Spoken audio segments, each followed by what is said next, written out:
Hey marathoner, if you're doing the Chicago Marathon, I've got a bunch of great pieces of advice specific to that race for you that came from runners who have ran that event themselves.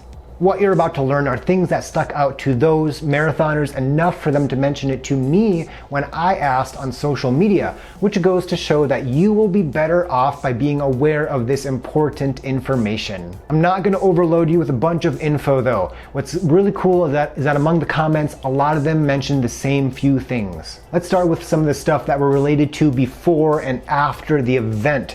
Jasmine gave a really good tip to not overdo the pre-race sightseeing because there's a lot of potential for that in Chicago.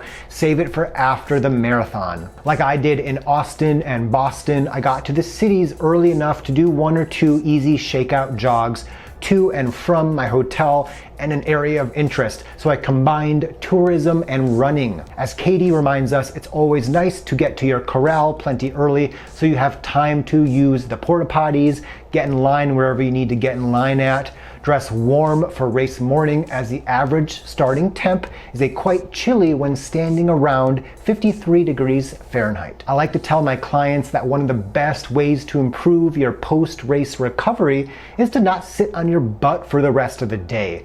Spend some time on your feet, walking around. This can be a great way to visit that giant silver bean or check out the Navy Pier. Something that I probably wouldn't have thought of was to consider making dinner reservations ahead of time instead of winging it. So good one there, Lindsay. We don't want to be hangry after a marathon.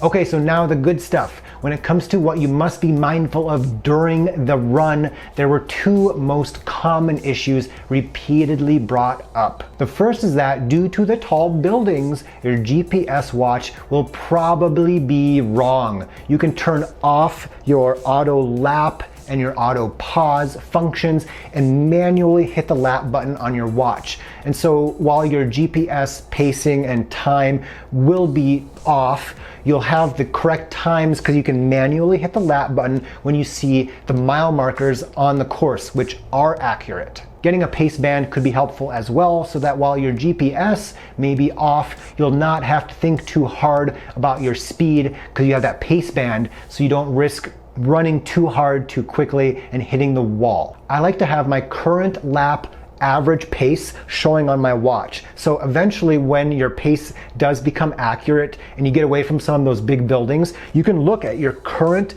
lap average and see that you're or not running around your goal pace. So while your total average may be off, your current lap average is still accurate. Secondly, and this is a big one, many past Chicago runners mentioned the metal graded bridges have carpet on them down the middle in the race, which is good, but pay attention. Someone said they even tripped on a fold in one of the carpet rolls. It's also important to be aware of aid stations and fueling options. Like Boston, Chicago does not allow you to wear a full hydration vest.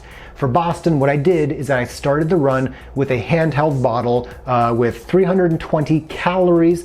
I sipped on that over the first hour. I ditched it, and then I went with my own gels that I had with me from the start, and I took water from the aid stations along the way. Now, like Michelle realized, there are many aid stations, but only the aid stations in mile 13 and 18 have gels on them. So plan your 200 to 300 calories per hour accordingly. Another thing that came up a few times was that while the course is quite flat, there seems to be a hill at the end. I suppose how big that hill is depends on if you get hills in your training or not. But just be aware of it so you don't suddenly turn the corner and you feel like you're staring at Mount Everest. Save some stamina for that little bit at the end and finish strong. Finally, my favorite piece of advice, and one that few likely would ever think of, came from Seamus here when he mentioned the camber of the road. This can be a big deal for some people, and it's nice to mix up which side of the road you're running on, and that can easily be done by simply taking the tangents on turns and not just running on the same side of the road the entire way. Taking the tangents can also cut off a little bit of distance and time because you're not taking the turns wide. But none of this is going to help you if you don't properly fuel on the course. Research suggests that those who follow a good nutrition plan can cut 5 to 10 full minutes off of marathon time and run faster than those who wing their marathon fueling. And if you want to learn exactly what that fueling strategy is, check out this video right here.